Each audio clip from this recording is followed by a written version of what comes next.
Well, hello, friend, and welcome to another episode of Van Life Living in the Ark. Which, of course, I'm still not in my ark at the moment. But understand that the ark that I really need isn't there. It's right here. The ark is in my heart. That's where we were to build it, right? That's what Jesus taught us, was how to build an ark.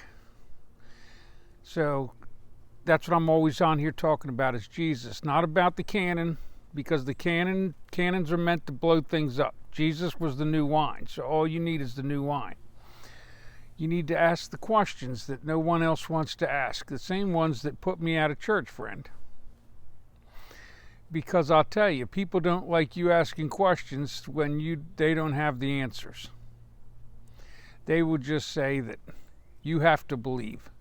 Friend, if you want to just have to believe and not actually understand God, then you don't want to listen to me, because I'm only here to talk to people that want to think about what it is they're thinking about and want to come to understand my Father by getting to know the firstborn Son. So understand that Jesus came and gave you a message, but he told you something. He said, I'm going to speak in parables so they don't understand, lest they turn and be forgiven. Friend, I don't ever hear them talking about that in church. Why didn't God want you forgiven? Why did he keep what he was telling you a secret for only those that wanted to seek it and find it? And if he gave a secret message, did you find it? Did you even look? Friend, I'm not here to tell you what to do. I'm here to only talk to the people that want to understand God. And I'm not going to be able to give you my treasure that I have in the field, because, well, it's my treasure. It's just like Jesus said, the kingdom is like, the kingdom is like, the kingdom is like. And I'm not here to be glorified, friend. Jesus came for that. He came to be glorified so that you could, by getting to know him, you get to know the Father. So you don't need another messenger to tell you they're the light in the way, because he was the light in the way. And anyone who gets received by him can then be received by my Father. But understand that my Father won't receive you unless it's your choice. Believing in Jesus got you partway there, friend. The church did a half a tongue wiggle. Okay, understand that in the garden, the serpent went up to Adam and Eve and said, a half a tongue wiggle. They said, if you want to know the power of God, then eat the fruit. What he was talking about was the power of love and forgiveness, the power of my Father, the power of the reason he creates everything. However, notice that the serpent in the garden wiggled half a tongue, friend. That's why it's called a serpent. Serpents have split tongues. So understand, it wiggled half a tongue to Adam and Eve. Well, Eve, and then Eve took it to Adam, right? It doesn't matter who ate it. Adam would have ate it if Eve didn't. It's irrelevant. The point is that it wiggled half a tongue, and they didn't think about what it is they were thinking about. Understand that. So, and what the serpent didn't do is it didn't tell him the truth. And the truth is, the price of knowing love and forgiveness would be to know fear and selfishness. And so therefore, the whole truth is, to know one, you end up knowing the other. That's the fruit that we eat here, friend. It's called selfishness and fear.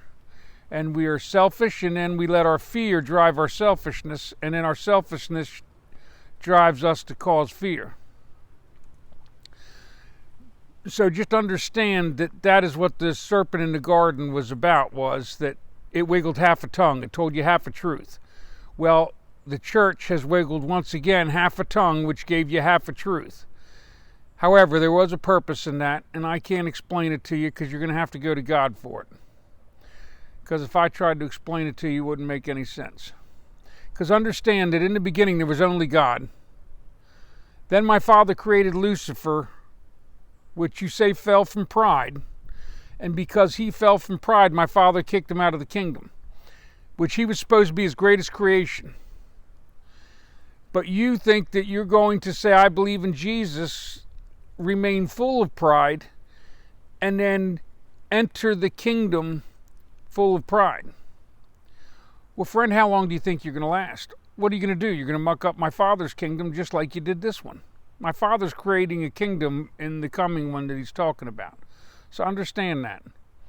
But Jesus told you all this stuff. I'm telling you things kind of outright, right? But if you go read the messages of Jesus, like when he said, get away from me, Satan, to Peter, he was saying, get away from me, fear, meaning when two or more gather in the name of fear, fear gains strength.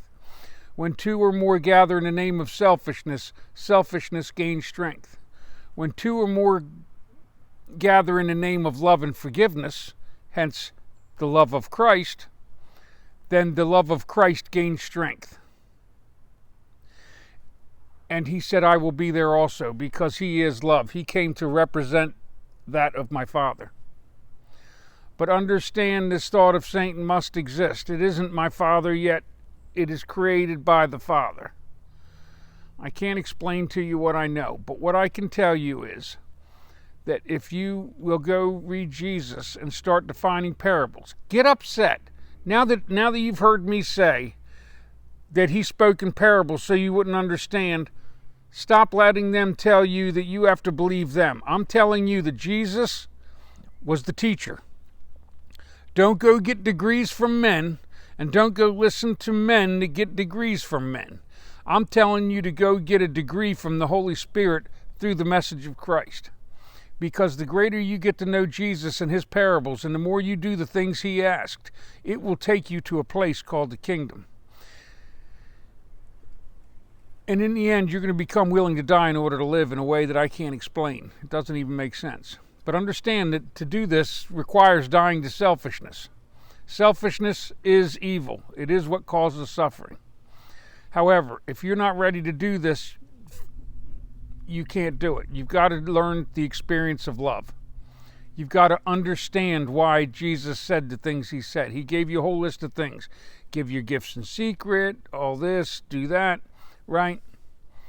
And friend, there's people like me that came from the darkness, and I don't want to be glorified, because when you see me, you'll see nothing at all.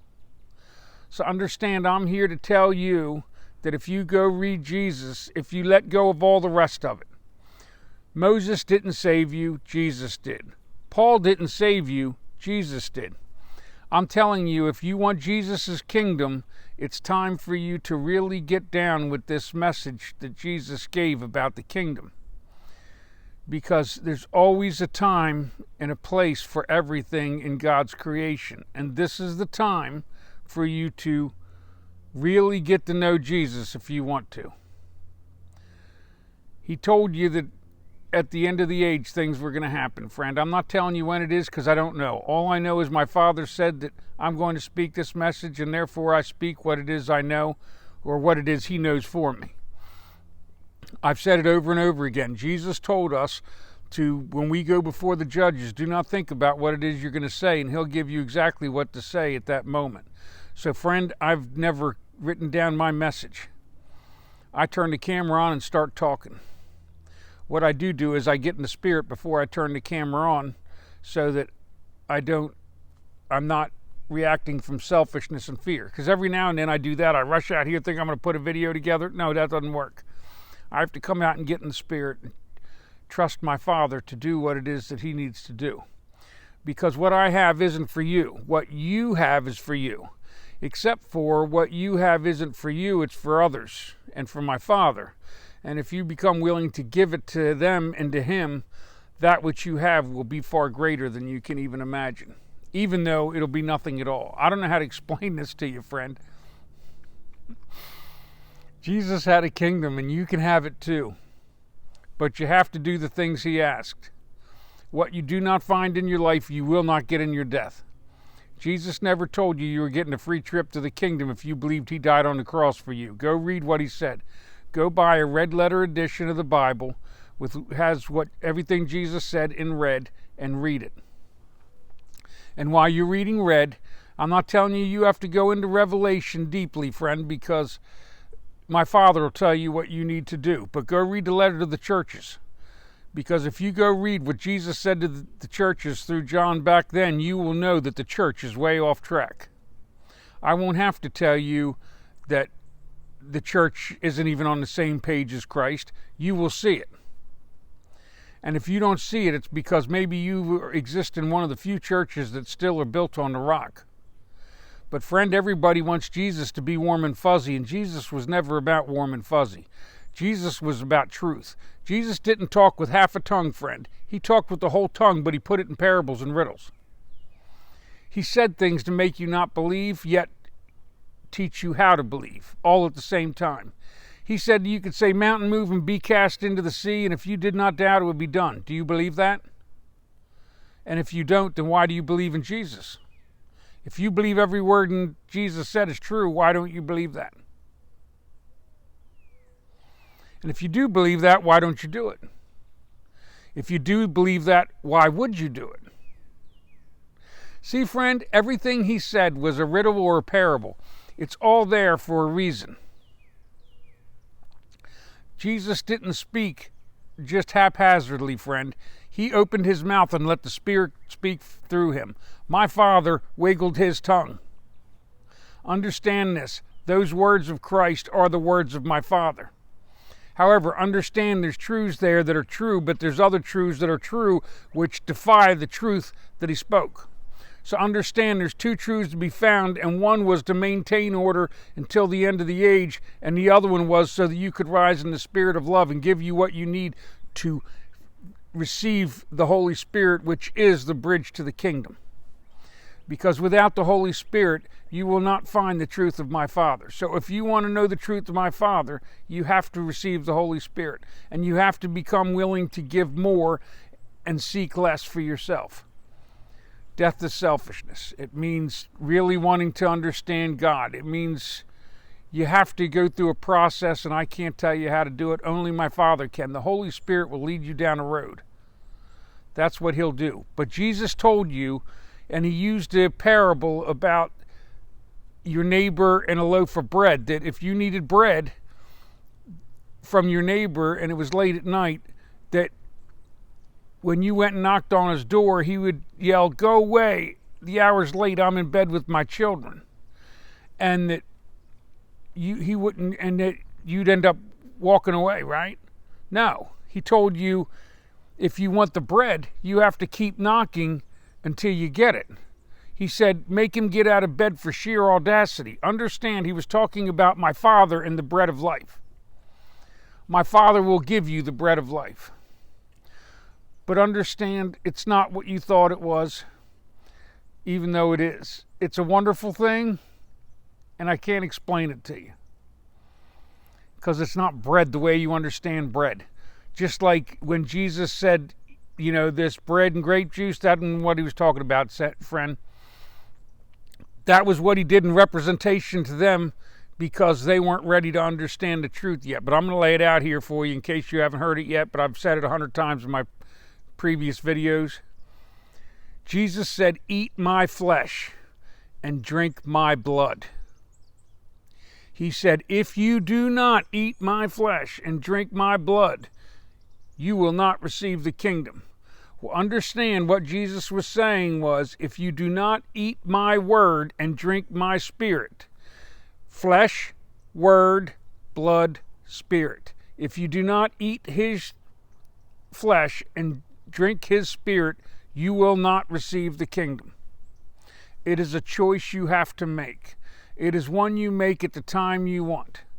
But there comes a time where you have to start making decisions, and this world has gotten crazy out of whack, and the church is so far off the page, you're not going to find it through them. Jesus wasn't just talking about the Pharisees when he said, if your righteousness does not exceed the righteousness of the Pharisees, you will by no means receive the kingdom. He was talking about your Pharisees just like he was talking about theirs. And if you can't see that now, I can't help you, friend. Because everybody wants to say they have the truth, but when you ask them the hard questions, they've got no answers. So what I'm telling you is, don't come asking me for the answer. Go knock on the door to the kingdom. You get to wanting that bread. You make my Father answer the door out of sheer audacity. Don't tolerate that. Go away, the hour's late, I'm in bed with my children. When he says that, be like, no, Father, answer this door. I'm telling you. But if you want him to get out of bed, see, he's going to make you do a lot of work. This isn't a one-shot deal, friend. The only way to get him to answer that door is to get to know Jesus in a very intense way. He will answer that door and give you bread. But you better be ready to go on a ride, friend. And the ride is called love and forgiveness. Because if you judge, you will be judged. If you do not forgive, you will not be forgiven. Jesus told you that. Jesus even told you that in the Lord's Prayer, when he told you the Lord's Prayer. If you listen to it, it says, forgive us our debts as we forgive those who debt against us. It never said, Jesus never once said that you were just forgiven for believing in him. He said, get baptized in the Spirit, which he used water. The baptizing of water is to wash yourself, right? For people eat, after using the bathroom, they wash their hands, they clean themselves, right? So baptism is to represent cleaning. Water represents the Spirit, and therefore you are being baptized in the Spirit, which means you are letting go of your old life. However, friend, if you're like me, you didn't after you got baptized. Even though you were trying, you didn't because you didn't understand, because the church was saying one thing, Jesus was saying another. Then they talk from Paul in Old Testament. Friend, I'm not here to talk Bible. If you are not ready to talk Jesus and listen to Jesus, then you don't even want to listen to the stuff I talk about, because I'm not here to tell you about Paul. I don't know Paul inside out, upside down, and backwards. But I do know the message of Jesus, and I do know that it brought me the kingdom. And even though it brought me more, I have less for it. How do I say that? And even though I'm less, I'm more, but because I'm more, I'm less. And because both are true, neither are. The things that I have, friend, I can't explain to you because it won't make any sense to you if you're of the world. But understand that if you want to know my Father, if you want to know the love of Christ, if you want to be his child, go get down with that message of Jesus and don't let anybody tell you it's not true. You go straight to the source for the truth. You go get your degree from Jesus and the Holy Spirit, because he told you, if you know me, when you get to know me, you will know my Father. And he told the disciples that too. They said, Lord, let us see the Father. He said, what do you not understand? If you've seen me, you've seen my Father. And because you've seen my Father, then you will know me. Right? So what he was telling you is his words and his actions were the actions and words of the Father. And so therefore, I don't know why anybody is looking to Moses, Jeremiah, Joshua, any of them. Does the Holy Spirit, he just had me watch Jeremiah last night, right? So am I saying that I don't know other parts of the Bible? I'm telling you I do, and when the Spirit leads me to something, I'll look at it. But it's not what I know, friend, because it has no meaning to me. You will never get me to understand why it is that Joshua killed every man, woman, and baby and child in that city on God's command. Yet even though I don't know why, I do know why, and I can't explain it because it doesn't make any sense. And back when I went to receive this kingdom, I didn't even believe in the Exodus, friend. There was no way I could follow a God of hate and a God of judgment. But until you understand the whole kingdom, you can't get what's going on. I can't tell you a truth about a lie or a lie about a truth. I can't tell you anything because you have to give it from God. God is the only one that you will believe this truth from. But he won't give it to you until you're ready, because if you receive it before you're ready, you'll do the wrong thing with it. Understand that. There's a reason Jesus said it the way he did. So anyway, friend, I'm not going to make this a long one, even though I say that all the time, and I always do. Understand that my Father loves you, and because he loves you, I love you. I don't love you because you've done all the right things in your life any more than my Father. I love you because my Father is in you. There's a spark of my Father in you, even if you don't know it. I'm telling you, the person you are is not the person you are. You can be something different. But if you don't get to know this Jesus, if you don't do the things he asked, at the end of the age, you will not be a different person. You will still be the same person that went and got drenched in water. The church doesn't know Jesus except for those that do. Those that do, you will find feeding the hungry, clothing the naked, and visiting people in prison. You will find them giving to others what it is they would seek for themselves. And I'm not talking about those they love, because Jesus told you, loving those that love you is easy. Even the sinners and tax collectors do that. What credit is that to you? So understand, those aren't the people I'm talking about. Those are going to be the prideful people that throw a couple dollars at you. They want glorified for it. Friend, they serve Satan all the way from here to eternity. It doesn't matter to me. I'm not here to talk about that. Jesus told you the truth, and I'm telling you, if you get down with this truth, that the kingdom you're seeking, you will find. But if you're not seeking love and forgiveness, then you're not going to find that kingdom. And because you don't want to find it, you're not going to get it. It's just the way it is. So it's time to make some choices here. But I can tell you this, even though in the beginning it's hard, your thought of Satan's going to be screaming at you saying this and that and trying to, because the more you try to do the right thing, the louder your thought of Satan is going to get. I'm not lying to you. So understand, you're going to have to become faithful to that message of Christ. You're going to have to start doing things. And when you start becoming more conscious, you'll end up in more pain from less selfishness. Because the pain is up here, friend. There's pain in the body, but most people are hurting. People that commit suicide, it's not body pain, it's head pain, friend. Our children are suffering great head pain from this world.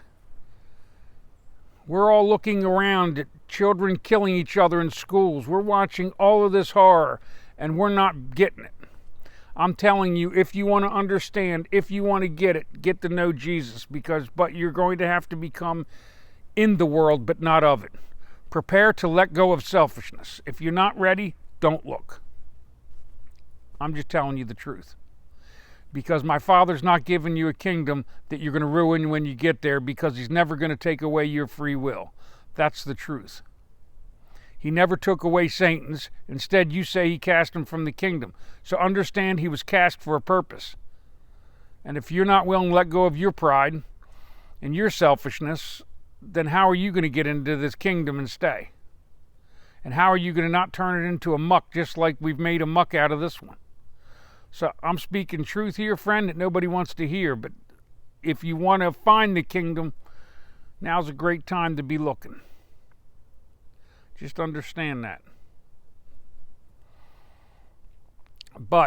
Or you can not believe a word I say, which if you don't, I don't blame you, friend, because I wouldn't have bought into me. The things that I know, I wouldn't believe anybody else knew. However, that's why I'm not trying to tell you to believe in me, friend. You don't have to. All you have to do is go get down with that message of Jesus and start tearing riddles and parables apart, and don't give up. Go knock on my Father's door to the kingdom out of sheer audacity, and don't quit until he gives you what you want. But be ready to give up stuff so that you can be more for others. And other people will think you're wrong for doing it. Trust me, in my life, everybody thinks I'm wrong doing what I do for the most part. But it doesn't matter. At the end, this relationship's between me and God. What other people think is none of my business. So whatever you think of me is none of my business. Understand that. So if you're judging me and thinking this guy's nuts, understand, I don't care. It doesn't matter. At the end of the age, at the end of my life, whatever, it doesn't matter. The only person that I'm going to have to stand before is my Father. And Jesus. Except for Jesus said he wasn't going to judge me. And he said the Father wasn't going to judge me. Jesus told you that what was going to judge you at the end of the age was his words. And he actually said there at the Last Supper in one of the Gospels that he said, I came to save you. I'm not going to judge you. But at the end of the age, someone will come and is going to speak the message of Christ and judge you. But Jesus didn't judge him. any more than I'm judging you. Because if I make a judgment, then I'm judged for it. If I don't forgive you, then I'm not forgiven. Do you get it? So I can't judge anyone. Understand that. But the messenger coming won't either. Understand that when the messenger arrives, he'll be speaking truth, but he won't be speaking judgment. Because he knows that if he judges one other person, then he'll be judged for it. But because he knows his Father, he will not judge, and he will forgive you because he already knows that you don't know what you're doing. Jesus told you the truth on that cross. He said, "Forgive them, Father, for they know not what they do." And he meant that. This world lies to you. It wiggles half a tongue. Now the church has been pretty much lying to you, wiggling half a tongue. Now you can go read Jesus and get a whole tongue. Go read the truth. Do the things he asked. And because you do, you'll find a higher truth. And then you'll get to trust this love of God so much after you get frustrated enough. I'm not kidding, friend. I went to my father. I had a love-hate relationship. I'm not talking about, you know how when you're in a relationship with a spouse and you get mad at them and then you ask for forgiveness after you guys get in an argument? Friend, I've been in arguments with my father, except it was a one-sided argument. Friend, the further I chased him down, the harder my life sometimes seemed to get. But understand that if you don't bang on the door to the kingdom, if you're afraid to rile him up, then you can't have the kingdom. Jesus told you, bang on that door. Make him get out of bed for sheer audacity. All right, friend. We just know I love you because my Father loves you, and may God bless you and yours.